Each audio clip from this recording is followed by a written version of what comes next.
إن الحمد لله نحمده ونستعينه ونستغفره ونعوذ بالله من شرور أنفسنا وسيئات أعمالنا من يهدي الله فلا مضل له ومن يضلل فلا هادي له ونشهد أن لا إله إلا الله وحده لا شريك له ونشهد أن محمدا عبده ورسوله اللهم صل على محمد وعلى آل محمد كما صليت على إبراهيم وعلى آل إبراهيم إنك حميد مجيد اللهم بارك على محمد وعلى آل محمد كما باركت على إبراهيم وعلى آل إبراهيم إنك حميد مجيد يا أيها الذين آمنوا اتقوا الله حق تقاته ولا تموتن إلا وأنتم مسلمون يا أيها الناس اتقوا ربكم الذي خلقكم من نفس واحدة وخلق منها زوجها وبث منهما رجالا كثيرا ونساء واتقوا الله الذي تساءلون به والأرحام إن الله كان عليكم رقيبا يا أيها الذين آمنوا اتقوا الله وقولوا قولا سديدا يصلح لكم أعمالكم ويغفر لكم ذنوبكم ومن يطع الله ورسوله فقد فاز فوزا عظيما أما بعد فإن أصدق الحديث كتاب الله وخير الهدي هدي محمد صلى الله عليه وسلم وشر الأمور محدثاتها وكل محدثة بدعة وكل بدعة ضلالة وكل ضلالة في النار فقال الله تعالى في القرآن العظيم فأعوذ بالله من الشيطان الرجيم بسم الله الرحمن الرحيم ولسليمان الريح عاصفة تجري بأمره إلى الأرض التي باركنا فيها وقال الله أيضا ونجيناه ولوطا إلى الأرض التي باركنا فيها للعالمين وقال رسول الله صلى الله عليه وسلم اللهم بارك لنا في شامنا அளவற்ற அருளாளனும் நிகரற்ற பேரன்புடையவனுமாகிய எல்லாம் வல்ல அல்லாஹ்வின் திருப்பெயர் போற்றி புகழ்ந்து அவனுடைய சாந்தியும் கருணையும் நம்முடைய தூதர் முஹம்மது நபி ஸல்லல்லாஹு அலைஹி வஸல்லம் அவர்கள் மீதும் அவர்களை பின்பற்றி வாழ்ந்த உத்தம சத்திய தோழர்கள் நல்லவர்கள் மீதும் அவர்களின் நடிச்சோடை பின்பற்றி வாழ்ந்து கொண்டிருக்கக்கூடிய அனைத்து மக்கள் மீதும் உண்டாகட்டுமாக. அன்பிற்குரியவர்களே, அல்லாஹ்வினுடைய மாபெரும் கருணையினால் நாம் எல்லாம் இந்த ஜும்மா தினத்திலே அல்லாஹ்வுடைய வீட்டிலே ஒன்று கூடியிருக்கின்றோம். நமக்கு இந்த வாய்ப்பினை ஏற்படுத்தி தந்த அல்லாஹ்வுக்கு நன்றி அனைத்தையும் உரித்தாக்கியவனாக என்னுடைய இந்த ஜும்மாவுடைய உரையை ஆரம்பம் செய்கின்றேன். அன்பானவர்களே, ஒட்டுமொத்த உலகமும் இன்றைக்கு கண்ணீர் வடித்து கொண்டிருக்கக்கூடிய ஒரு அவலங்களை நாம் இன்றைக்கு குர்ஆனாலும் ஹதீஸாலும் சிலாகித்து சொல்லப்பட்ட சிறப்பித்து சொல்லப்பட்ட ஷாமிலே உணர்ந்து கொண்டிருக்கின்றோம்.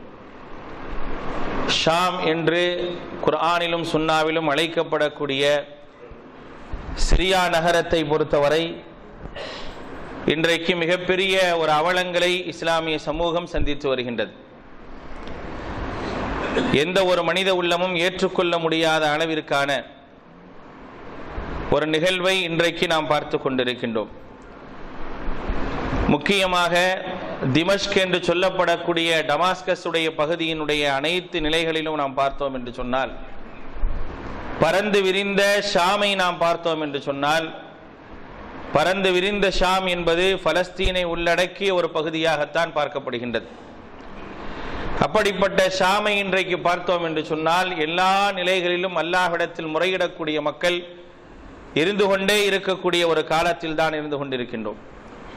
யூதர்களுக்கு எதிராக, யூத கொடுமைகளுக்கு எதிராக இஸ்லாமியர்கள் அல்லாஹ்விடத்தில் முறையிட்டுக் கொண்டே இருக்கின்றார்கள். நசாராக்களுக்கு எதிராக இஸ்லாமிய சமூகம் அல்லாஹ்விடத்தில் முறையிட்டுக் கொண்டே இருக்கின்றார்கள். இப்படியாக ஒவ்வொரு பகுதியிலும் எந்த ஒரு ஷாமை மார்க்கம் சிலாகித்து சொன்னதோ அந்த ஷாமினுடைய எல்லா பகுதியிலும் இஸ்லாமியர்கள் அல்லாஹ்வை கையேந்தி கொண்டிருக்கக்கூடிய ஒரு நிலையிலே நாம் இன்றைக்கு இருந்து கொண்டிருக்கின்றோம். அன்பானவர்களே, இந்த ஷாம், இந்த சிரியா என்று சொல்லப்படக்கூடிய இந்த பகுதி இஸ்லாமிய பார்வையில், ஒரு வரலாற்று பார்வையில் எப்படி பார்க்கப்படுகின்றது என்பதை நாம் தெரிந்து கொள்ள வேண்டிய அவசியம் இருக்கின்றது. இன்றைக்கு சிரியா மிகப்பெரிய ஒரு தாக்குதலுக்கு உட்படுத்தப்படுகின்றது என்று சொன்னால், ஷாமினுடைய வளங்களும் ஷாமினுடைய இறை இல்லங்களும் தகர்க்கப்படுகின்றது என்று சொன்னால், வரலாற்று சிறப்புமிக்க இடங்களை எல்லாம் தகர்த்து கொண்டிருக்கின்றார்கள் என்றால் இது ஏதோ திடீரென்று எடுக்கப்பட்ட ஒரு முடிவு கிடையாது. இஸ்லாமிய வளர்ச்சியை பொறுத்து கொள்ளாமல் எடுக்கப்பட்ட ஒரு முடிவு என்பதை நாம் அனைவரும் அறிந்து கொள்ள வேண்டும். இந்த பூமியை பற்றியெல்லாம் அல்லாஹ் ரப்புல் ஆலமீன் என்ன சொல்கின்றார்? எந்த ஒரு பூமி இன்றைக்கு அலைக்கழிக்கப்பட்டு கொண்டிருக்கின்றதோ, இரத்தங்களும் சதைகளுமாக இன்றைக்கு துண்டு துண்டாக கிடக்கின்றதோ, இந்த பூமியை பற்றி திருமறை குர்ஆன் பல்வேறு இடங்களிலே பேசி காட்டுகின்றது. இந்த பூமி எப்படிப்பட்ட பூமி? இந்த பூமிக்காக அல்லாஹுடைய தூதர் நபிகள் நாயகம் ஸல்லல்லாஹு அலைஹி வஸல்லம் அவர்கள் பிரார்த்தனை செய்த ஒரு பூமி இன்றைக்கு மிகப்பெரிய ஒரு நஷ்டத்தை சந்தித்துக் கொண்டிருக்கின்றது. அல்லாஹ் ரப்புல் ஆலமீன் திருமறை குர்ஆனுடைய 4 இடங்களிலே இந்த பூமியை பற்றி பேசுகின்றார். திருமறை குர்ஆனுடைய 5வது அத்தியாயத்தினுடைய 21வது வசனம், சூரத்துல் அம்பியா நபிமார்களை பற்றி குறிக்கக்கூடிய 21வது அத்தியாயத்தினுடைய 71, 81, அதே போல 17வது அத்தியாயத்தினுடைய முதல் வசனம், இவைகளெல்லாம் இன்றைய ஷாமை பற்றி பேசுகின்றது.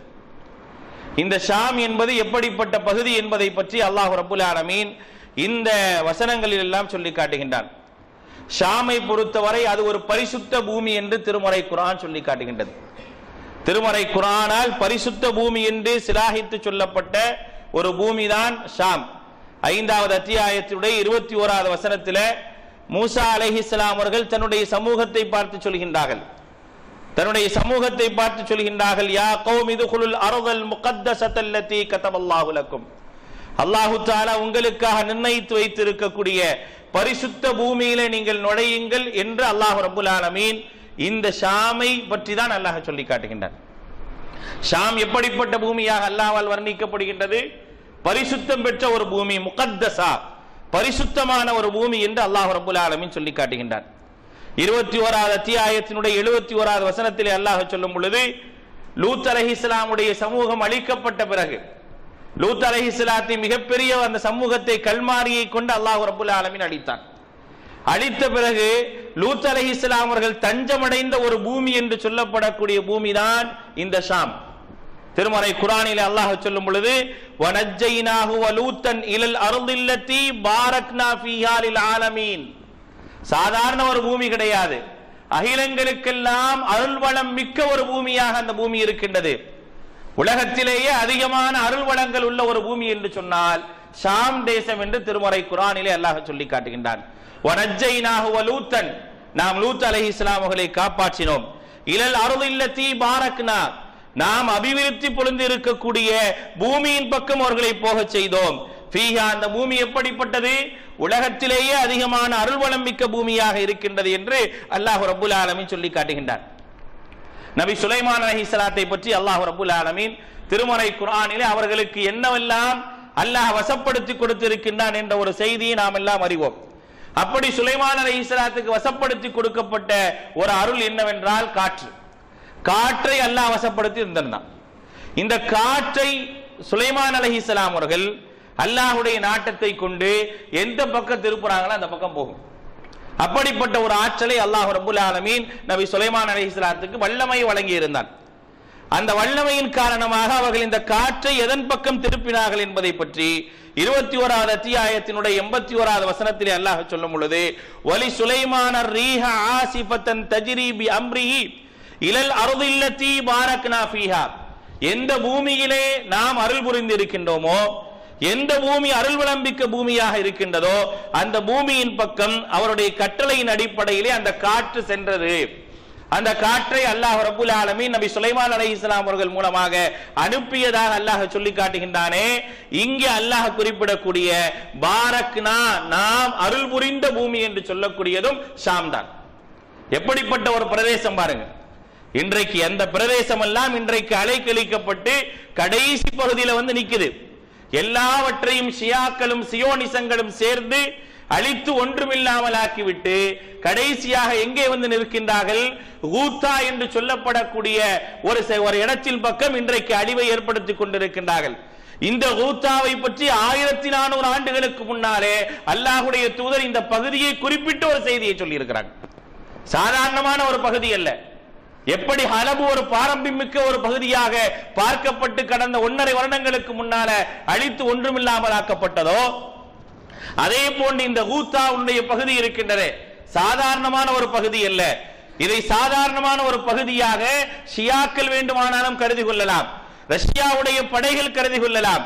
இன்றைக்கு இஸ்லாமிய அடையாளங்களோடு இஸ்லாமியர்களை அழித்துக் கொண்டிருக்கக்கூடிய ISISகளும் அல் கைதாக்களும் வேண்டுமானால் அதை சொல்லிக் கொண்டிருக்கலாம்.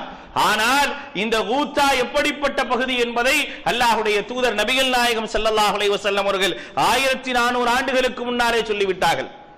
எந்த ஊத்தா இன்றைக்கு அழிக்கப்பட்டுக் கொண்டிருக்கின்றதோ அந்த ஊத்தாவை பற்றி சொல்லும் பொழுது ஷாமிலேயே சிறந்த நகரம் என்று அல்லாஹ்வுடைய தூதர் குறிப்பிடுகின்றார்கள். ஷாமே சிறந்தது, அந்த ஷாமிலேயே மிகச்சிறந்த நகரம் இது. மின் கைரி மதாயின ஷாம், ஷாமுடைய பகுதியிலேயே மிகச்சிறந்த ஒரு பகுதி இருக்கின்றது என்று சொன்னால் ஊத்தா என்று சொல்லப்படக்கூடிய ஒரு பகுதி தான். அல்லாஹ்வுடைய தூதர் சொல்றாங்க, அபூ தாவூத் அஹ்மத் ஹாக்கிம்ல பதிவு செய்யப்பட்டிருக்கக்கூடிய ஷேக் அல்பானி ரஹிமஹுல்லாஹ் அவர்களால் சஹீஹான ஹதீஸ் என்று பதிவு செய்யப்பட்ட ஒரு செய்தி. இந்த செய்தியிலே அல்லாஹ்வுடைய தூதர் சொல்றாங்க, ஃபுஸ்தாத்துல் முஸ்லிமீன யௌமுல் மல்ஹமா, மிகப்பெரிய போருடைய காலகட்டங்கள், மிகப்பெரிய போருடைய காலகட்டங்கள். மல்ஹமா என்று சொன்னால் ஹர்புல் ஷதீத் என்று சொல்லப்படும் கடுமையான போருடைய காலகட்டங்கள்ல முஸ்லிம்களுடைய கோட்டை எது தெரியுமா? அல்லாஹ்வுடைய தூதர் சொல்றாங்க, முஸ்லிம்களுடைய கோட்டை எது? அந்த காலகட்டத்திலே முஸ்லிம்களுடைய கோட்டையாக எது இருக்கும் என்று சொன்னால் பில் ஊத்தா, ஊத்தா தான் இருக்கும் என்று அல்லாஹ்வுடைய தூதர் சொல்லி காட்டுறாங்க. 1400 ஆண்டுகளுக்கு முன்னால் அல்லாஹ்வுடைய தூதர் சொன்ன ஒரு நகரம் தான் இன்றைக்கு அழித்தொழிக்கப்படுகின்றது. இன்றைக்கு அழிப்பதற்கான எல்லா விதமான முயற்சிகளை மேற்கொண்டிருக்கின்றார்கள். எப்படியாவது அழித்து விடலாம் என்று நினைத்துக் கொண்டிருக்கின்றார்கள். ஆனால் அழிவை எட்டுமா?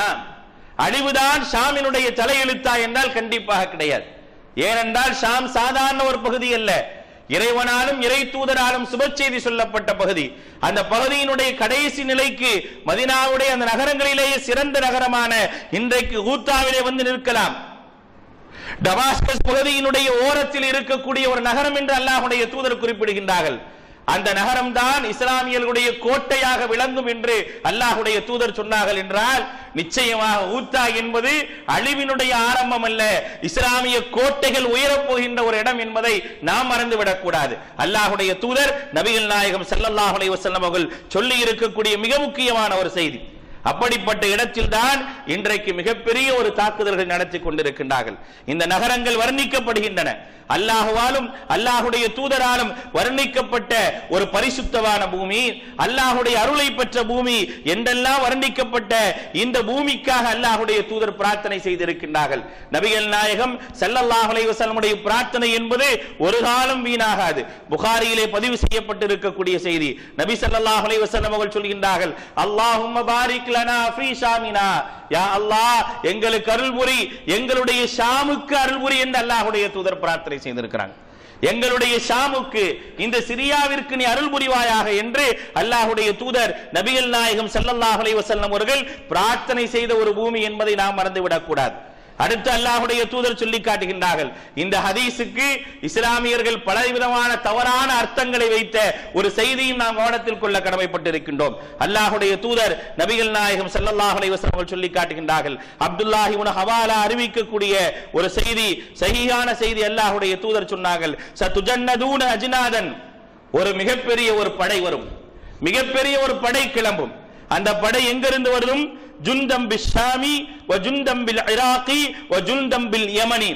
எந்த நாடுகள் எல்லாம் இன்றைக்கு சிதைக்கப்பட்டுக் கொண்டிருக்கின்றனவோ அந்த நாடுகளை பற்றி அல்லாஹ்வுடைய தூதர் நபிகள் நாயகம் ஸல்லல்லாஹு அலைஹி வஸல்லம் அவர்கள் சொன்ன செய்தி என்ன? மிகப்பெரிய ஒரு படை கிளம்பும் என்று சொன்னார்கள் அல்லாஹ்வுடைய தூதர். மிகப்பெரிய ஒரு படை கிளம்பும். அந்த படையினுடைய ஒரு பகுதி எங்கிருந்து வரும்? ஷாமில் இருந்து வரும், மற்றொரு பகுதி இராக்கில் இருந்து வரும், மற்றொரு பகுதி யமனில் இருந்து வரும். இன்றைக்கு இந்த 3 நகரங்களும் சின்னாபின்னமாக்கப்பட்டுக் கொண்டிருக்கின்றன. ஈராக் எப்படி ஆனது என்பதை நாம் அறிவோம், யமன் எப்படி சிதைக்கப்பட்டுக் கொண்டிருக்கின்றது என்பதை நாம் அறிவோம், அதே போல் ஷாம் எப்படி சிதைக்கப்பட்டுக் கொண்டிருக்கின்றது என்று அறிவோம். இதிலிருந்து ஒரு படை கிளம்பும் என்று அல்லாஹ்வுடைய தூதர் சொல்லிட்டாங்க. கண்டிப்பாக படை கிளம்பும். அந்த படை என்பது மிகப்பெரிய ஒரு இடிவை. யார் யாரெல்லாம் இஸ்லாமிய மார்க்கத்திற்கு எதிராக, முஸ்லிம்களுக்கு எதிராக மிகப்பெரிய ஒரு சதிகளை ஏற்படுத்தி கொண்டிருக்கின்றார்களோ அவர்களுக்கு மிகப்பெரிய ஒரு அழிவை ஏற்படுத்தக்கூடிய ஒரு படைகள் கண்டிப்பாக உருவாகும். இந்த ஹதீஸை வச்சு நிறைய பேர் என்ன செஞ்சாங்க? அந்த காலகட்டத்தில் ஒரு 2 வருடத்திற்கு முன்னால் 3 வருடங்களுக்கு முன்னால் இந்த ஹதீஸ் மிகவும் பிரபலமாக பேசப்பட்டது. காரணம் என்ன? ISIS என்று சொல்லப்படக்கூடிய ஒரு தீவிரவாத இயக்கத்தை வைத்து இஸ்லாமிய பெயர்களால் யூத இஸ்ரவேலர்களால் உருவாக்கப்பட்ட அந்த ஒரு படையை வைத்து எல்லோரும் பேசினார்கள். அறியாமல் இஸ்லாமிய சமூகம் பேசியது. இன்றைக்கு வரைக்கும் அதை பற்றி அறியாமல் இஸ்லாமிய சமூகத்துடைய சிந்தனை அதன் பக்கம் சொற்பமாக இருக்கத்தான் செய்கின்றது. அல்லாஹ்வுடைய தூதர் சொன்ன இந்த ஹதீஸை வைத்து சொல்லிவிட்டார்கள், படை வந்து விட்டது, அந்த படைதான் இந்த படை என்றெல்லாம் பிரச்சாரம் எல்லாம் மேற்கொள்ளப்பட்ட நிகழ்வை நாம் யாரும் மறந்திருக்க முடியாது. ஆனால் அந்த படையை சொல்லவில்லை, உண்மையான இஸ்லாமிய படை.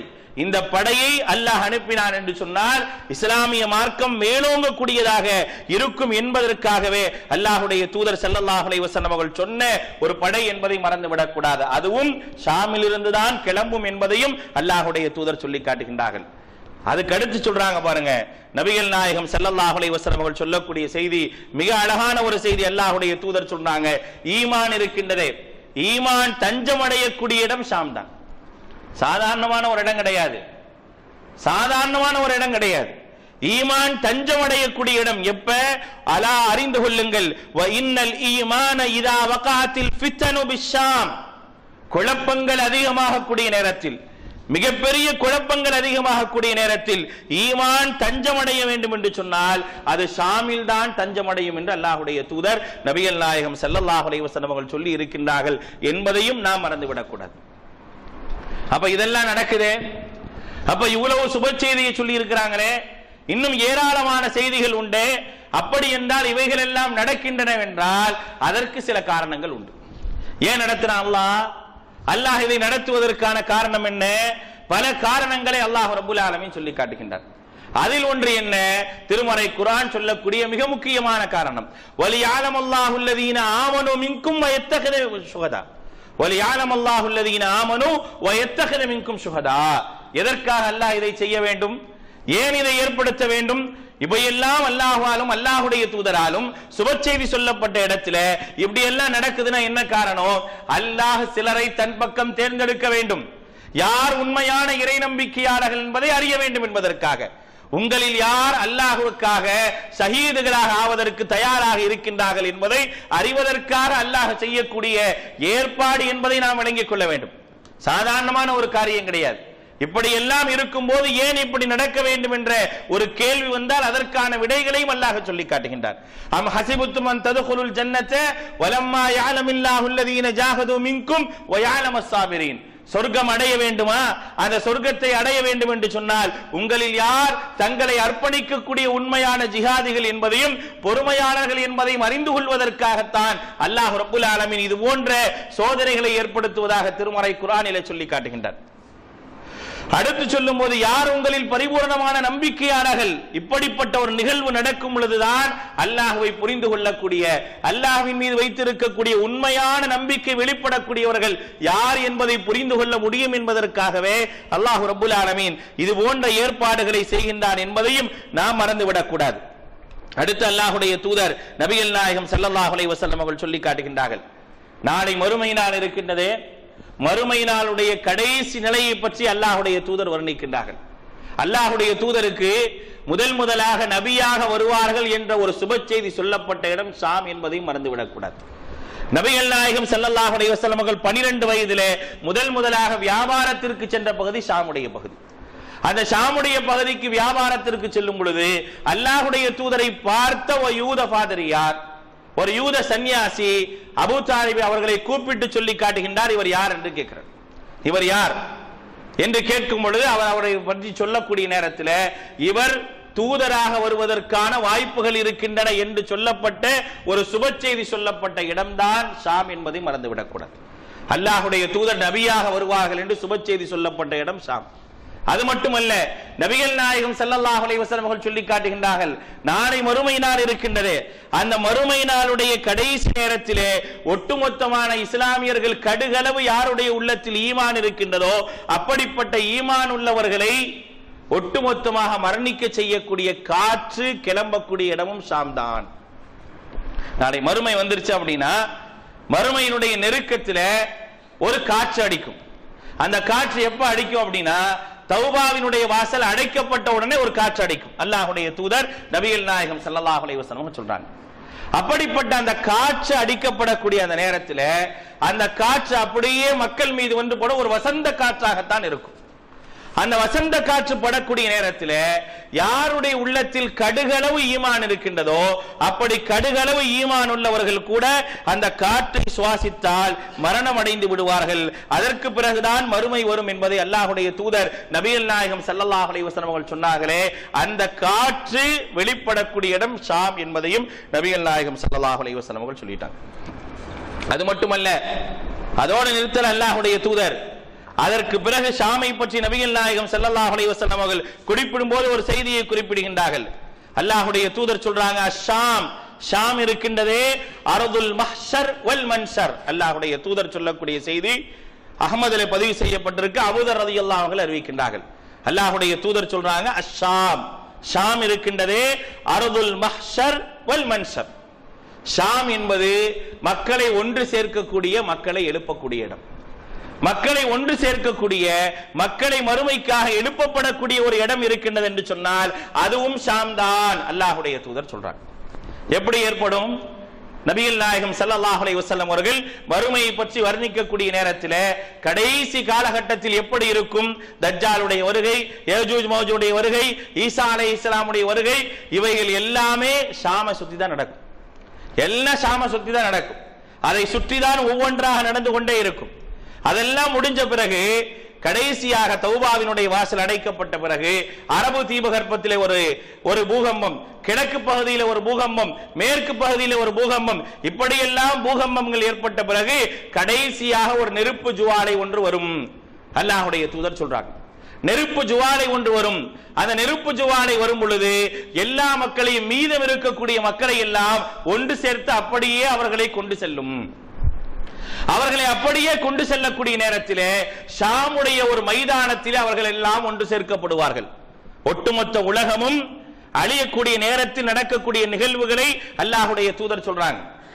எல்லா வருகைக்கு பின்னால் மிகப்பெரிய அடையாளங்களாக சொல்லப்பட்ட தஜ்ஜாலுடைய வருகைக்கு பின்னால் ஒவ்வொரு நிகழ்வும் அடுத்தடுத்து நடந்து கொண்டே இருக்கும்.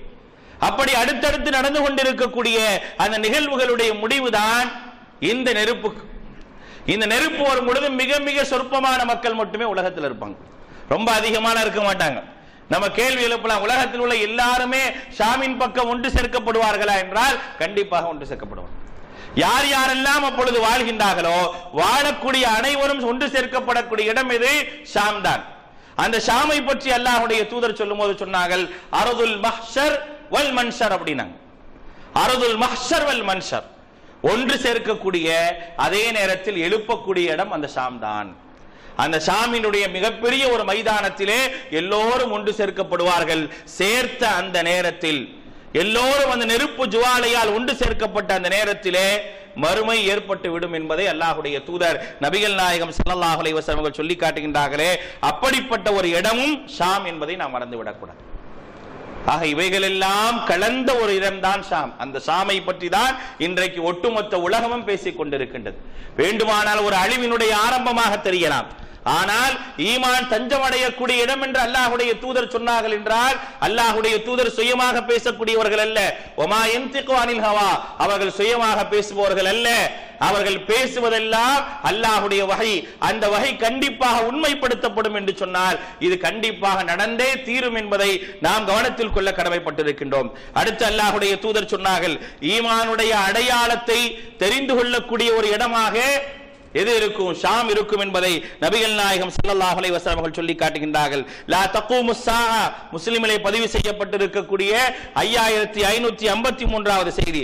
லா தகூமுஸ் ஸாஅ, மறுமையினால் ஏற்படாது.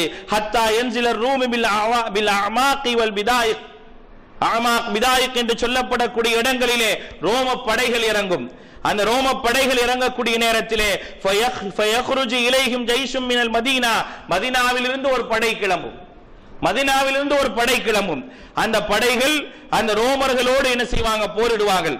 அப்படி போர் நடந்து கொண்டிருக்கக்கூடிய நேரத்திலே 3இல் ஒரு பகுதியினர் போரிலே தாக்கு பிடிக்க முடியாமல் ஓடி விடுவார்கள். அல்லாஹ்வுடைய தூதர் சொல்றாங்க, மூன்றில் ஒரு படையினர் ரோமில் தாக்கு பிடிக்க முடியாமல் ஓடி விடுவார்கள். அதில் மூன்றில் ஒரு பகுதியினர் அந்த போரிலே கொல்லப்படுவார்கள். அவர்கள் தான் சிறந்த ஷஹீதுகள் என்று அல்லாஹ்வுடைய தூதர் சொல்லி காட்டுகின்றார்கள். மீதம் இருக்கக்கூடிய மூன்றில் ஒரு பகுதியினர் வெற்றி பெறுவார்கள். ரோமர்களே வெற்றி பெறுவார்கள் அல்லாஹ்வுடைய தூதர் சொல்றாங்க. அப்படி வெற்றி பெறக்கூடிய அந்த நேரத்தில் வெற்றி பெற்ற பிறகு அவர்கள் கனிமத் பொருள்களை பங்கு போட்டுட்டு இருப்பாங்க. கனிமத் பொருளை பங்கு போட்டுக் கொண்டிருக்கக்கூடிய நேரத்தில் அவர்களுக்கு ஒரு செய்தி வரும். அந்த செய்தியை சொல்பவன் யாருன்னா ஷைத்தான் சொல்லுவான். அல்லாஹ்வுடைய தூதர் சொல்றாங்க, இது சாஹஃபீஹிம் ஷைத்தான். ஷைத்தான் சொல்வான், இன்னல் மஸீஹ கத் ஹலஃபக்கும் ஃபீ அஹ்லிக்கும். தஜ்ஜால் இருக்கின்றானே உங்களுடைய குடும்பத்தாரிடத்தில் வந்து விட்டான், உங்களை அழிப்பதற்காக வந்து விட்டான் என்று சொன்ன உடனே அந்த பொய்யான செய்தி பரப்பப்பட்ட உடனே அவர்கள் அங்கிருந்து மதீனாவை நோக்கி கிளம்புவார்கள். ஃபைதா ஜாஉ ஷாம், ஷாமுக்கு வந்த பிறகுதான் தெரியும் அது பொய்யான செய்தி. அந்த ஷாமுக்கு வரக்கூடிய நேரத்திலே தஜ்ஜாலும் ஷாமுக்கு வந்து விடுவான். ஷாமுக்கு வரக்கூடிய நேரத்திலே தஜ்ஜாலும் வந்து விடுவான். அந்த நேரத்திலே இஸ்லாமியர்கள் வஹும் யஇதுனல் கிதாலி, போருக்கு தயாரானவர்களாக, யஸூன ஸுஃபூஃப, சஃப்புகளை சரி செய்தவர்களாக, இது உகீமஸ் ஸலா, தொழுகைக்காக நின்று கொண்டிருக்கக்கூடிய அந்த நேரத்திலே ஃபயன்ஸில் ஈஸா இப்னு மரியம், மரியம் அலைஹிஸ்ஸலாமுடைய மகன் ஈசா இறங்குவார். அல்லாஹ்வுடைய தூதர் சொல்றாங்க. எங்க நடக்குது? இது ஷாமில் நடக்குது. ஷாமில் போருக்காக தயாராகி நின்று தொழுகைக்காக தயாராகி நிற்கக்கூடிய நேரத்தில் ஈசா அலைஹிஸ்ஸலாம் அவர்கள் இறங்குவார்கள். அல்லாஹ்வுடைய தூதர் சொல்றாங்க, குங்குமப்பூ கலரிலே ஆடை அணிந்திருப்பார்கள். அவர்கள் தலையை குனிந்தார்கள் என்று சொன்னால் அவருடைய தலையில் இருந்து நீர் இறங்கும். அப்படி அவர்கள் தலையை உயர்த்தினார்கள் என்று சொன்னால் மிக பிரகாசமாக இருக்கும். அப்படிப்பட்ட நிலையிலே ஈசா அலைஹிஸ்ஸலாம் அவர்கள் இறங்குவார்கள். இறங்கி அந்த மக்களுக்கு இமாமத் செய்வார்கள். அந்த மக்களுக்கு இமாமத் செய்வார்கள். ஈசா அலைஹிஸ்ஸலாம் அவர்கள் இமாமத் செய்யக்கூடிய இடம் எது? ஷாம் பிரதேசம். அப்ப அந்த ஷாம் எப்படி மாறி இருக்குன்னு பாருங்க.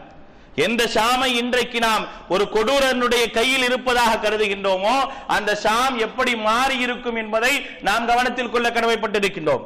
அல்லாஹ்வுடைய தூதர் சொல்கின்றார்கள், அந்த ஷாமிலே மக்களுக்கு முஸ்லிம்களுக்கு இமாமாக இருப்பவர்கள் யார்? ஈசா அலைஹிஸ்ஸலாம் அவர்கள் இருப்பார்கள். ஈசா அலைஹிஸ்ஸலாம் அவர்கள் இமாமாக வருவார்கள். அப்படியே வானவருடைய ரெக்கைகளிலே தொங்கிக் கொண்டு வருவார்கள். அல்லாஹ்வுடைய தூதர் வர்ணிக்கின்றார்கள், தொங்கிக் கொண்டு வருவார்கள். அவர்களுடைய மூச்சு காற்று யார் மீது படுகின்றதோ, எந்த இறைமறுப்பாளன் மீது பட்டாலும் அவன் இறந்து விடுவான் என்று அல்லாஹ்வுடைய தூதர் சொல்லி காட்டுகின்றார்கள். அவங்க வரக்கூடிய நேரம் எப்படிப்பட்ட நேரம்? அவர்கள் வந்து இறங்குவார்கள். வரக்கூடிய நேரத்தில் அவருடைய மூச்சு காற்று படக்கூடிய இடங்களிலே இறை மறுப்பாளன் ஒரு காஃபிர் இருந்தார் என்று சொன்னால் அவன் அழியாமல் இருக்க மாட்டான் என்று அல்லாஹ்வுடைய தூதர் சொல்றாங்க. மிகச்சரியான ஹதீஸ்கள் புகாரியிலே 5551, 52, 53 என்ற நிலையில எல்லாம் பதிவு செய்யப்பட்டிருக்கு. அந்த காற்று பட்ட உடனே இறைமறுப்பாக மரணிச்சுடுவாங்க. வருவாங்க, மக்களுக்கு இமாமாக நின்று தொலை வைப்பார்கள். தொலை வைத்த பிறகு ஃபைதா ரஆஹு அதுவுல்லாஹ், அல்லாஹ்வினுடைய விரோதியை கண்டவுடனே, அல்லாஹ்வுடைய விரோதியை கண்டவுடனே அவனை கொல்வார்கள் என்று அல்லாஹ்வுடைய தூதர் சொல்லி காட்டுகின்றார்கள். சொல்லிட்டு சொல்றாங்க, மதீனாவை யாராவது அழிக்க வேண்டும் என்று நினைத்தால், அல்லாஹ்வுடைய தூதர் சொல்றாங்க, மதீனாவை யாராவது அழிக்க வேண்டும் என்று நினைத்தால் ஒரு காலம் நடக்காது.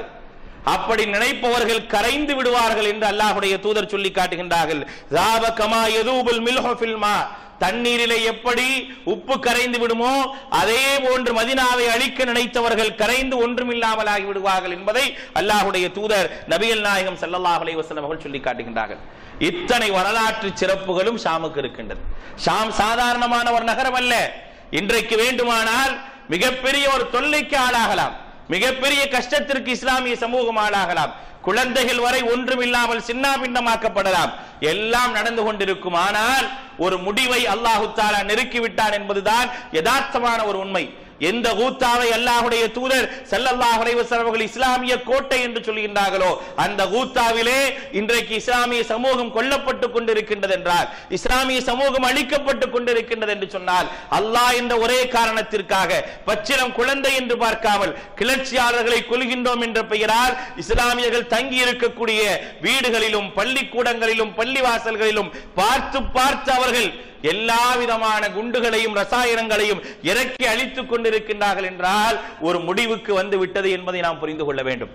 ஒரு முடிவுக்கு வந்து விட்டது, ஒரு முடிவை நோக்கி இந்த சமூகம் போய்கொண்டிருக்கின்றது என்பதை நாம் புரிந்து கொள்ள வேண்டும். இன்றைக்கு இருக்கக்கூடிய எல்லா விதமான கால சூழ்நிலைகளும் ஒத்து பார்த்தோம் என்று சொன்னால் மறுமையினுடைய மிக நெருக்கத்தில் இருப்பது போன்ற ஒரு சூழல் எல்லா நிலைகளும் உருவாகி கொண்டிருக்கின்றது. அல்லாஹ்வுடைய தூதர் என்னவெல்லாம் சொன்னார்களோ அப்படிப்பட்ட எல்லா நிகழ்வுகளும் ஒன்றொன்றாக வந்து கொண்டே இருக்கின்றன. அல்லாஹ்வுடைய தூதர் சொன்னார்கள், மறுமையினுடைய நெருக்கமா அரபு தீபகற்பத்திலே அரபுலகிலே மிகப்பெரிய ஒரு குழப்பத்திற்கான வழிவகை வரும். அந்த குழப்பத்திற்கு பிறகு மிகப்பெரிய ஒரு கிளர்ச்சி ஏற்படும். அந்த கிளர்ச்சிக்கு பிறகு அரபுலகத்திலே மிகப்பெரிய ஒரு நீதமான ஒரு இஸ்லாமிய ஆட்சி என்பது நடைபெறும் என்று சொன்னார்கள். குழப்பத்தை நோக்கி இன்றைக்கு அரபுலகங்கள் போய் கொண்டிருக்கின்றன. யாரெல்லாம் இஸ்லாமிய நாடுகளாக தங்களை இஸ்லாமிய நாடுகளாக அலங்கரித்துக் கொண்டிருக்கின்றனவோ அப்படிப்பட்ட அலங்கரித்துக் கொண்டிருக்கக்கூடிய எல்லா நாடுகளும் குழப்பத்தை நோக்கி போய் கொண்டிருக்கின்றன. யார் யாரெல்லாம் அறிஞர்களாக சரியான மார்க்க அறிஞர்களாக இருக்கின்றார்களோ அவர்களுடைய குரல் வலைகள் எல்லாம் நெருக்கப்பட்டுக் கொண்டிருக்கக்கூடிய ஒரு கால சூழ்நிலையில் இருக்கின்றோம். இந்த கால சூழ்நிலை என்ன செய்யும்? அல்லாஹ்வுடைய தூதர் சொன்னது போல ஒரு கட்டத்திலே அரபுகள் எல்லாம் கிளர்ச்சியுடன் எந்திரிப்பார்கள். எந்திரிக்கக்கூடிய நேரத்திலே தவறாக ஆட்சி செய்யக்கூடிய எல்லோரும் அழித்தொழிக்கப்படக்கூடிய ஒரு காலகட்டம் வரும் என்று சொன்னார்களே, அப்படிப்பட்ட ஒரு காலகட்டத்தை நோக்கி நாம் போய்கொண்டிருக்கின்றோம் என்பதை கவனத்தில் கொள்ள கடமைப்பட்டிருக்கின்றோம். மிக சமீபமாக மறுமையினுடைய மிக சமீபத்தில் இருந்து கொண்டிருக்கின்றோம். அந்த சமீபத்துடைய எல்லா அடையாளங்களையும் அல்லாஹ்வும் அல்லாஹ்வுடைய தூதரும் சொன்ன எல்லா அடையாளங்களும் வந்து கொண்டிருக்கின்றன. இதே ஷாமை பற்றி அல்லாஹ்வுடைய தூதர் சொன்னார்கள், யூதர்களை தேடி தேடி கொள்ளக்கூடிய இடம் இதே ஷாம் தான் என்று சொன்னார்கள். எந்த யூதர்களும் சியோனிசங்களும் இன்றைக்கு இஸ்லாமிய சமூகத்தை அடிப்பதற்காக எல்லா வழிகளிலும் உதவி செய்து கொண்டிருக்கின்றனவோ, எல்லா நாடுகளையும் இஸ்லாமிய நாடுகளை எல்லாம் அழித்துக் கொண்டிருக்கின்றனவோ, அல்லாஹ்வுடைய தூதர் சொல்லி காட்டினார்களே, மதீனாவில் இருந்து கொண்டு கிழக்கு பகுதியை சுட்டிக்காட்டி சொன்னார்கள், இந்த கிழக்கு பகுதி இருக்கின்றதே அல் ஃபித்னத்து ஹாஹுனா அல் ஃபித்னத்து ஹாஹுனா அல் ஃபித்னத்து ஹாஹுனா, இந்த பகுதிகளில் தான் குழப்பங்கள் அதிகரிக்கும் என்று அல்லாஹ்வுடைய தூதர் நபிகள் நாயகம் ஸல்லல்லாஹு அலைஹி வஸல்லம் அவர்கள் குறிப்பிட்ட பகுதிகள் ஈராக், ஷாம், யமன், இந்த பகுதியை தான் குறிப்பிட்டார்கள். இந்த பகுதிகள் எல்லாம் அல்லாஹ்வுடைய தூதர் சொன்ன எல்லா நிகழ்வுகளும் நடந்து கொண்டிருக்கின்றன. ஆக கிட்டத்தட்ட மறுமையினுடைய நெருக்கத்தில் இருக்கின்றோம். எப்பொழுது வேண்டுமானாலும் மறுமை ஏற்படலாம். அந்த மறுமை ஏற்படுவதற்கு முன்னால் என்னென்ன காரியங்களை எல்லாம் அல்லாஹ்வுடைய தூதர் சொன்னார்களோ அது நடக்காமல் மறுமை நிகழாது.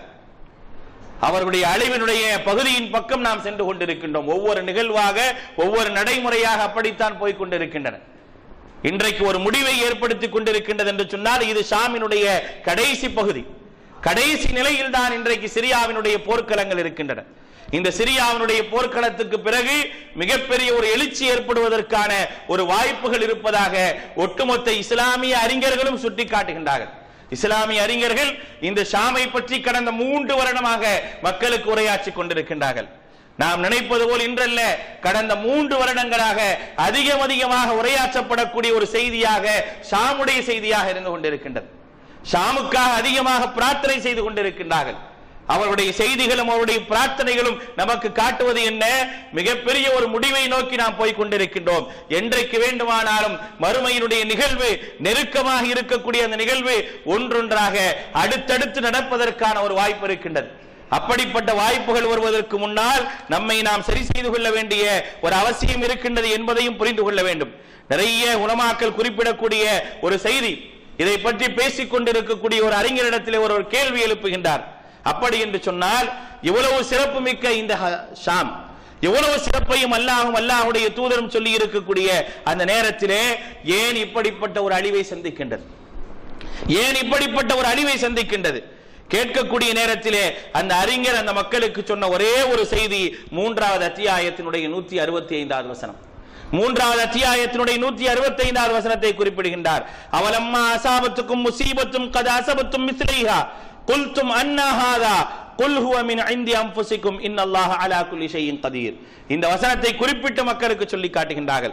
அவர்களுக்கு சோதனை வரும் பொழுது அவர்கள் சோதிக்கப்பட்டது போல் நீங்கள் சோதிக்கப்பட்டது போல் அவர்களும் சோதிக்கப்பட்டது போல் நீங்கள் சோதிக்கப்படுகின்றீர்களா? சோதிக்கப்படக்கூடிய நேரத்திலே குல்தும் அன்னா ஹாதா, ஏன் என்று நீங்கள் கேட்கின்றீர்களா? இது ஏன் என்று கேட்கின்றீர்களா? கேட்டால் அல்லாஹ் உங்களுக்கு சொல்லக்கூடிய பதில் என்ன தெரியுமா? குல் ஹுவ மின் இந்தி அன்ஃபுசிக்கும், உங்களால் தான் இந்த சோதனை ஏற்பட்டது என்பதுதான் அல்லாஹ்வுடைய பதில். உங்களால் தான் ஏற்பட்டது என்பது அல்லாஹ்வுடைய பதில். இன்னல்லாஹ் அலா குல்லி ஷைஇன் கதீர், அல்லாஹ் ரப்புல் ஆலமீன் எல்லாவற்றின் மீதும் ஆற்றல் உடையவனாக இருக்கின்றான். யாரெல்லாம் உங்கள் மீது ஆளுமை செலுத்திக் கொண்டிருக்கின்றார்களோ அந்த ஆளுமைகளை அழிப்பதற்கும் அல்லாஹ் வல்லமை உடையவன்தான். ஆனால் உங்களுடைய அறியாமை, நீங்கள் செய்த தீய வினை, அதன் காரணமாக சில சங்கடங்களை நீங்கள் அனுபவித்துதான் ஆக வேண்டும் என்பதற்கான ஒரு நிலை என்பதை இந்த வசனத்தை குறிப்பிட்டு சொல்லி காட்டுகின்றார்கள். ஆக அன்பானவர்களே, நம்முடைய காலங்கள் இப்படிப்பட்ட ஒரு இழப்பை சந்திக்கின்றது என்று சொன்னால் இதற்கு பின்னால் நம்முடைய தவறுகள் என்னவென்று பார்க்க வேண்டும். அப்படிப்பட்ட ஒரு தவறுதான் 2011 சிரியாவில் நடந்தது. சிரியா மக்கள் யாரை நம்ப வேண்டுமோ அவர்களை நம்பாமல், நம்பக்கூடாதவர்களை எல்லாம் நம்பியதனுடைய விளைவு, அல்லாஹ்வை மறந்து மற்றவர்களை நம்பியதனுடைய விளைவுதான் மிகப்பெரிய ஒரு கை சேதத்தை அந்த மக்கள் உணர்ந்து கொண்டிருக்கின்றார்கள். அந்த கை சேதம் என்பது அவர்களை உயர்த்தி காட்டிவிட்டது. அவர்கள் அல்லாஹ்வின் மீது பரிபூர்ணமாக நம்பிக்கை வைத்திருக்கின்றார்கள். சிறுவர்கள் முதல் பெரியவர்கள் வரை அல்லாஹ்வின் மீது பரிபூர்ணமாக நம்பிக்கை வைத்திருக்கின்றார்கள் என்பதை இந்த நிகழ்வுகள் எல்லாம் காட்டிவிட்டது. அதன் காரணமாக அவர்களுக்கு அடுத்த ஒரு நிலை வந்திருந்தால் நிச்சயமாக அது வெற்றியும் ஈடேற்றத்தை தவிர வேறு எதுவுமே இருக்காது. அல்லாஹ் ரப்புல் ஆலமீன் சொல்லி காட்டுகின்றான், வலி யன்சுரல்லாஹு மை யன்சுரஹு, அல்லாஹ் ரப்புல் ஆலமீன் அவனுக்கு யார் உதவி செய்கின்றார்களோ கண்டிப்பாக அவர்களுக்கு உதவி செய்யக்கூடியவனாக இருக்கின்றான். அல்லதீன், அவர்கள் எப்படிப்பட்டவர்கள்? இம்மக்கன்னாஹும் ஃபில் அர்ள், அவர்களை நாம் பூமியிலே அவர்களை என்ன செய்கிறோம்? அந்த பூமிக்குரியவர்களாக ஆக்குகின்றோம். அகாமுஸ் ஸலா, அவர்கள் தொழுகையை நிலைநாட்டுவார்கள். வஆத்து ஸக்கா, ஸகாத்தை கொடுப்பார்கள். வஅமரு பில் மஅரூஃப், நன்மையை ஏவுவார்கள். வநஹு அனில் முன்கர், தீமையை தடுக்கக்கூடியவர்களாக இருப்பார்கள். வலில்லாஹில் ஆகிபத்துல் உமூர், நிகழ்வினுடைய கடைசி முடிவு அல்லாஹ்வுடைய கையிலே இருக்கின்றது. என்னவெல்லாம் நடந்தாலும் இவெல்லாம் முடிவல்ல, அந்த முடிவு அல்லாஹ்வினுடைய கையிலே இருக்கின்றது என்பதை அல்லாஹ் சொல்லி காட்டுகின்றானே. அந்த நல்ல முடிவுக்காக அந்த மக்கள் காத்திருப்பது போல் நாமும் அந்த நல்ல முடிவுக்காக காத்திருந்து அல்லாஹ்விடத்தில் அவர்களுக்காக அதிகமாக பிரார்த்தனை செய்யக்கூடிய ஒரு ஈமானிய உணர்வு உள்ள ஒரு முஸ்லிமாக இருக்க வேண்டும். அப்படிப்பட்ட நல்ல மக்களாக அல்லாஹ் ரப்புல் ஆலமீன் உங்களை மன்னியமாக்கி அல்புரிவானாக. வாஹிர் தஅவானா அல்ஹம்துலில்லாஹி ரப்பில் ஆலமீன்.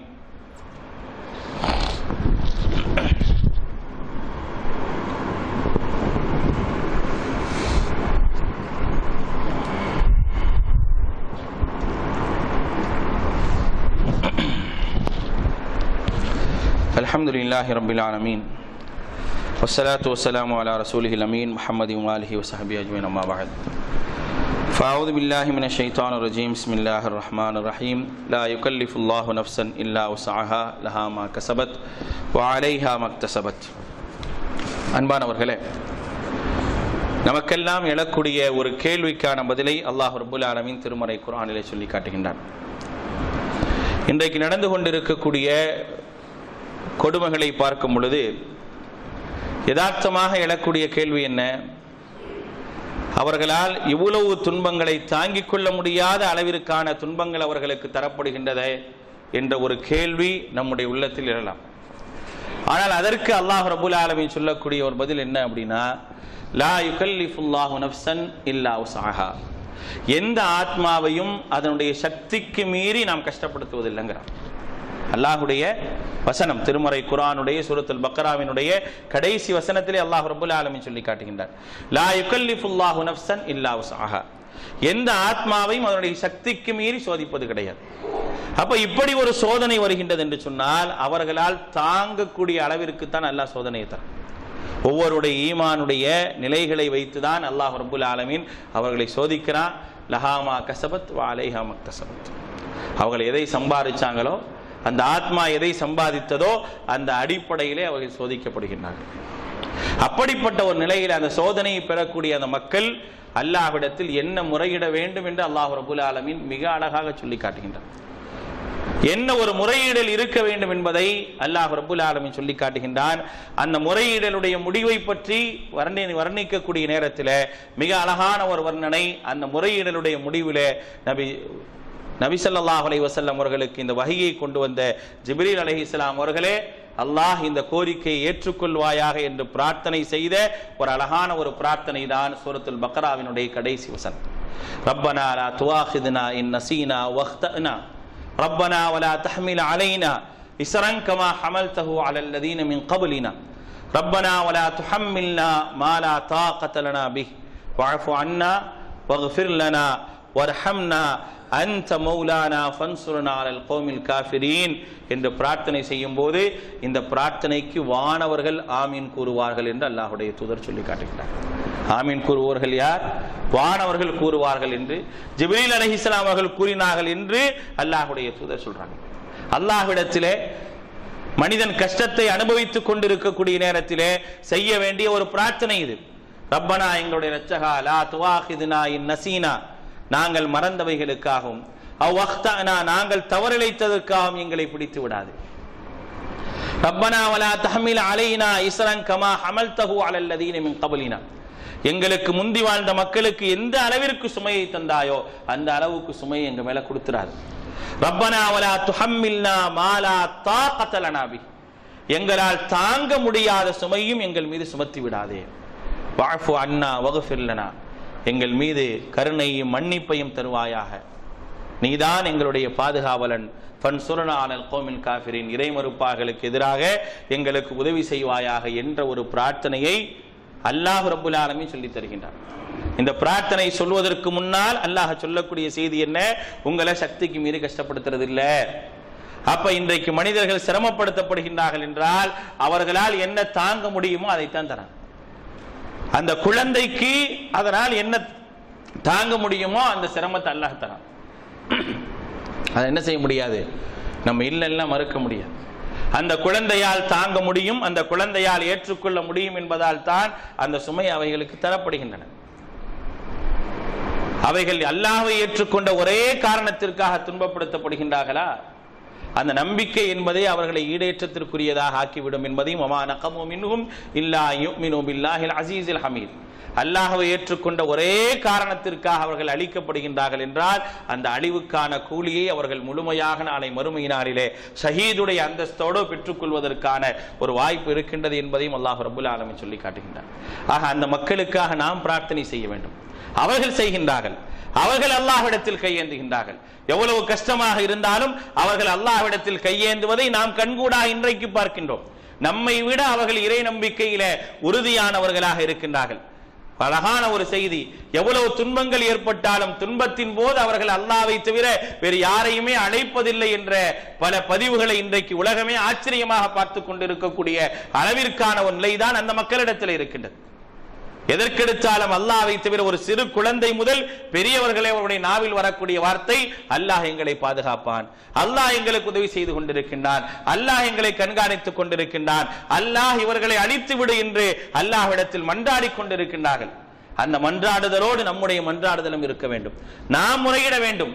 அல்லாஹ்விடத்தில் அவர்களுக்காக நாம் பிரார்த்தனை செய்யவில்லை என்றால் நான் ஒரு மூமினே கிடையாது, நான் ஒரு இறை நம்பிக்கையாளன் கிடையாது. நான் இன்றைக்கு மன நிம்மதியை விரும்புகின்றேன், நான் சந்தோஷத்தை விரும்புகின்றேன். அப்படி என்றால் என்னுடைய சகோதரனுக்கும் சந்தோஷத்தை விரும்ப வேண்டும். லா யுமினு அஹதுக்கும், அல்லாஹ்வுடைய தூதர் சொல்லி காட்டுகின்றார்கள், உங்களில் ஒருவர் இறை நம்பிக்கையாளராக முடியாது. எப்ப? ஹத்தா, எதுவரை என்று சொன்னால் தன்னுடைய சகோதரனுக்கு எதை விரும்புகின்றானோ, தனக்கு எதை விரும்புகின்றானோ அதை தன்னுடைய சகோதரனுக்கு விரும்பும் வரை. தனக்கு நிம்மதி வேணும்னு நினைக்கிறான் ஒருத்தன், நான் நிம்மதியா இருக்கணும்னு நினைக்கிறான், என் பிள்ளை சந்தோஷமா இருக்கும்னு நினைக்கிறான். அதே நிலை அந்த பிள்ளையும் இருக்க வேண்டும் என்ற ஒரு எண்ணம் எனக்கு வரலனா நான் நம்பிக்கையான ஆக முடியாது, நான் நம்பிக்கையான ஆகவே முடியாது என்பதை அல்லாஹ்வுடைய தூதர் மிக தெளிவாக சொல்லிட்டாங்க. அப்ப நம்முடைய ஈமான் எடை போடப்படக்கூடிய தருணம் இது, என்னுடைய இறை நம்பிக்கை எடை போடக்கூடிய தருணம். அப்படிப்பட்ட அந்த தருணத்திலே அதிகமாக அவர்களுக்காக பிரார்த்தனை செய்யுங்கள். யார் யாரெல்லாம் எங்களுடைய சகோதரர்கள் அல்லாஹ்வுடைய மார்க்கத்திற்காக தியாகம் செய்ய வேண்டும் என்று போராடி கொண்டிருக்கின்றார்களோ, யா அல்லாஹ் அவர்களுக்கு உதவி செய்வாயாக, அல்லாஹ்விடத்தில் கேளுங்க. சிரியாவுடைய மக்களுக்கு உதவி செய்வாயாக, அவர்கள் படக்கூடிய இன்னல்களில் இருந்து அவர்களை காப்பாற்றுவாயாக கேளுங்க. அல்லாஹும்ம அஇஸ்ஸல் இஸ்லாம் வல் முஸ்லிமீன் கேளுங்க. வ அதில்ல ஷிர்க வல் முஷ்ரிகீன் ஃபன்சுர்னா அலல் கௌமில் காஃபிரீன் வ தம்மிர் அஅதா அத்தீன், மார்க்கத்தினுடைய விரோதிகளை ஒன்றுமில்லாமல் ஆக்கு. அல்லாஹ்விடத்தில் பிரார்த்தனை செய்ய வேண்டும். இந்த பிரார்த்தனைகளை எல்லாம் அதிகமாக நாம் கேட்க வேண்டிய ஒரு தருணத்தில் இருக்கின்றோம். இந்த பிரார்த்தனைகளுக்கு கண்டிப்பாக அல்லாஹ் ரப்புல் ஆலமீன் பதிலளிப்பான். அந்த பதில் என்பது அந்த மக்களுக்கு ஈடேற்றத்தையும் வெற்றியும் தேடித்தரும். அப்படிப்பட்ட ஈடேற்றத்தையும் வெற்றியும் தேடித்தரக்கூடிய அளவிற்கான பிரார்த்தனைகளாக நம்முடைய பிரார்த்தனைகள் இருக்க வேண்டும். அல்லாஹ் ரப்புல் ஆலமீன் அப்படிப்பட்ட ஈமானிய உணர்வுடைய மக்களாக உங்களை முன்னைமாக்கல் புரிவானாக. அன்பானவர்களே, ஒரு சிறிய விஷயம். இன்றைய ஜும்மாவினுடைய வசூல் என்பது நமது பள்ளியினுடைய முழுமையான ஒரு பராமரிப்பு செலவுக்காக எடுக்கப்படுகின்றது. நமது பள்ளியை பொறுத்த வரைக்கும் தெரியும், பள்ளி மையமாக வைத்து பல அழைப்பு பணிகள் நம்ம செய்து வருகின்றோம். மதரசாக்கள் நடந்து வருகின்றன, பல தாவாவுடைய நிகழ்ச்சிகள் நடந்து வருகின்றன. பல தாயிகளையும் பல ஆசிரியர்களை கொண்டு நிர்வாகத்தை நடத்தி வரோம். மிகப்பெரிய ஒரு செலவுகளில் தான் இது எல்லாமே நடக்குது. ஒரு மாதமான கிட்டத்தட்ட 70,000 வரைக்கும் செலவை கொண்டு தான் என்ன செய்ய நடக்குது. ஆனால் அதற்கான ஒரு நிரந்தர வருமானம் என்பது இல்லை என்பது உங்களுக்கு எல்லாம் தெரிஞ்சது தான். பெரும்பாலான வருமானம் என்பது ஜும்மாவுடைய வசூலை வைத்தும் ஒரு சில சகோதரர்களுடைய நன்கொடை வைத்து மட்டுமே நடக்கின்றது. ஆனால் அது போதுமானதாக இருக்கானா? போதுமானதாக இல்லை. நம்மளே எவ்வளவோ ஏதாவது ஒன்று பண்ணிடலாம் அப்படின்னு பார்க்கும்போது அது போதுமாகாத இல்லாமல் கடனுக்கு மேல் கடனாகத்தான் ஆயிட்டுருக்கு. பற்றாக்குறை என்பது கிட்டத்தட்ட 1.5 லட்சம் ரூபாய் தாண்டி என்னதுன்னு போயிட்டே இருக்குது. அதுதான் இன்றைக்கு பள்ளியினுடைய நிலை. பள்ளியினுடைய வரவு செலவை கூட உங்களுடைய பார்வைக்கு கொண்டு வர முடியாததுக்கான காரணம் என்னன்னா, பற்றாக்குறை அதிகமாக இருக்கிறனால அதை அந்த மக்கள் மத்தியில் வைக்க முடியாது அப்படின்றதுக்காக தான் அதை கூட என்ன செய்கிறோம் அப்படின்னா நம்ம போடாமல் இருக்கிறோம். இதுதான் இன்றைய நிலை. பள்ளியினுடைய வருமானத்திற்கு, பள்ளியினுடைய பணிகள் சிறப்பாக நடக்குவதற்கு உங்களால் என்ன செய்ய முடியுமோ அதை செய்யுங்க. அதுக்காக இன்றைக்கு வெளியே சகோதரர்கள் நிற்கிறாங்க. இந்த கடன்கள் முழுமையாக தீர்வதற்கு உங்களால் என்ன உதவி செய்ய முடியும் அதை செய்யுங்க. அதே போல் மாத நன்கொடைதாரர்கள் அதிகமாக என்ன செய்யறோம் நம்ம எதிர்பார்க்குறோம். அப்படி உங்களால் இந்த பள்ளியினுடைய பணிகள், அது மதரசாவுடைய பணியாக இருக்கட்டும், உபதேசங்களாக இருக்கட்டும், மற்ற தாவாவுடைய பணிகளாக இருக்கட்டும், இதெல்லாம் சிறப்பாக நடப்பதற்கு உங்களால் மாதம் என்ன தர முடியுமோ அதையும் நீங்கள் ஏற்பாடு செஞ்சு தந்தீங்க அப்படின்னா இன்ஷா அல்லாஹுடைய இல்லத்தினுடைய பணிகள் அல்லாஹ் நல்லபடியாக நடத்தி தருவான். அதற்கு நம்முடைய பங்கு என்பது இருக்க வேண்டும் என்பதற்காக இன்றைக்கு சகோதரர்களே நிற்கிறாங்க. உங்களால் ஆன உதவிகளை செய்யுங்க. அல்லாஹ் ரப்புல் ஆலமீன் நம்முடைய எல்லா பணிகளையும் சிறப்பானதாக நன்மையானதாக ஆக்கி புரிவானாக. இன்னல்லாஹ் யஅமுரு பில் அத்லி வல் இஹ்சான் வ ஈதாஇ தில் குர்பா வ யன்ஹா அனில் ஃபஹ்ஷாஇ வல் முன்கரி வல் பகி யஅதுக்கும் லஅல்லக்கும் ததக்கரூன் வ லதிக்ருல்லாஹி அக்பர்.